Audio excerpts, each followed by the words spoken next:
When people think about plants, they often think of the common trees, flowers, and bushes they see every day. Most don't realize that the world has tons of crazy foliage growing all over the place, some of which have the ability to kill any living thing that gets too close. Who needs triffids when we already have some otherworldly plants here on Earth? Hello, and today we're talking about terrifying plants that want to kill you.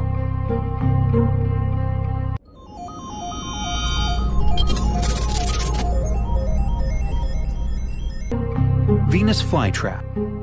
When exploring the world of creepy plants, people usually think first of the Venus flytrap, and with good reason.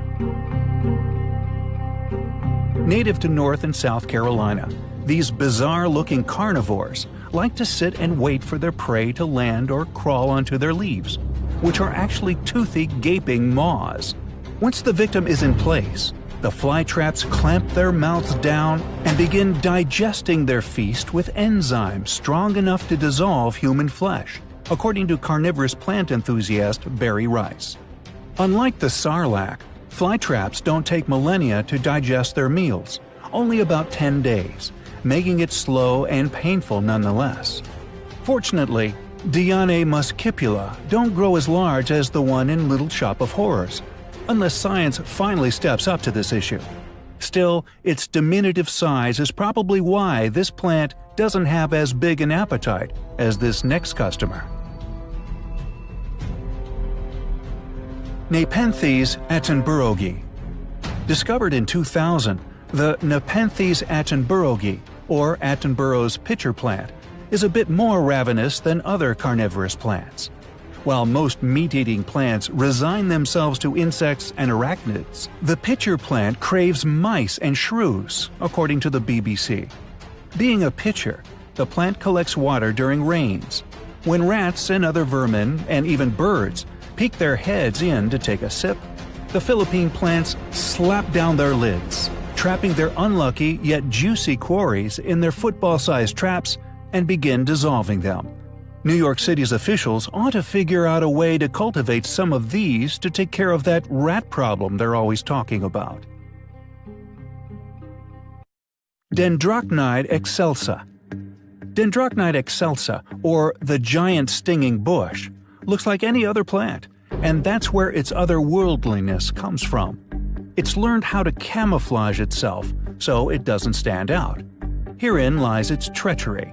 This innocent-looking Australian plant actually possesses an incredibly painful, poisonous sting, which has been known to kill dogs and horses. People who have had contact with the sting, such as ecologist Marina Hurley, describe it as a combination of acid burn and electrocution. In fact, the sting is so agonizing that once an Australian police officer shot himself in order to escape the pain, according to Australian Graphic. Another man claimed to suffer from the plant for 2 years after his pricking. Intriguing note: the British Army supposedly used the tree to develop chemical weapons at one point in the 60s. They found the right plant. Doll's eye.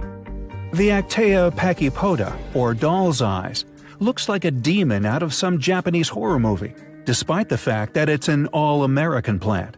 While a white flower bearing a single black berry looks and sounds innocent enough, having 10 or more of them staring at you from their, on average, 2-foot-tall blood-red stalk is enough to give anyone the heebie-jeebies. When you add the fact that the plant is poisonous enough to kill a human, it magnifies the plant's demonic nature. Should anyone want to ingest the berries for whatever reason, he or she can expect a sedated heartbeat, along with hallucinations, dizziness, and possible death, meaning that it could very well drag a person to the underworld. However, the poisons have no effect on birds, which is how its seeds are spread, and that means the birds are in cahoots with this plant. Any hiker who comes across the doll's eye should stay far, far away. Drosera capensis. The Drosera capensis, or Cape Sundew, is what you get when you cross an octopus with a plant and put its stomach on the outside. Another carnivorous plant, this South American perennial waits until unsuspecting arthropods land on it, which is the signal to chow down. When, say, a butterfly lands on a leaf that is actually covered in sticky tentacles, they wrap around the victim and then begin to digest it right out in the open, in full view of the victim's family, because this plant likes to have an audience, apparently. Its appetite is so voracious that it cannot be contained to one country. In 2001, the Cape Sundew went on a food run to New Zealand, where it's considered an invasive species, according to the New Zealand Plant Conservation Network. It truly is an alien plant. Strychnos nux-vomica. It should come as no surprise that the strychnine tree is poisonous. However, most may be surprised to learn just how toxic the Strychnos nux-vomica is. It actually contains two poisons. The first, of course, is strychnine, which is used as a pesticide for taking care of rodents, birds, and nosy neighbors. This poison can be found in the fruit, which is easy enough to avoid. Just control yourself and don't eat it. The other poison, brucine, can be a bit more tricky. Found in the bark, most people succumb by consuming ceremonial drinks made from this tree, which is easily confused with the Alstonia scolaris, which is the tree that should be used, as it's safe to consume. This happens in India a bit, according to the National Center for Biotechnology Information. Those who quench their thirst with brucine can expect to experience convulsions and renal failure, among a slew of other exciting symptoms. Strangely enough, the plant is used in alternative medicine to treat heart disease and cancer. Yet, there's no science to support these uses. Christmas rose. According to legend, the Helleborus niger, or Christmas rose, came into being a very long time ago, after a little girl cried because she had no gift to give during the Nativity. But in actuality, this deceptively beautiful plant was beamed down by homicidal aliens because, despite the festive name, the Christmas rose is anything but a gift. In fact, its whole name is a lie. It has nothing to do with Christmas, and it's not a rose. It's actually a buttercup of death.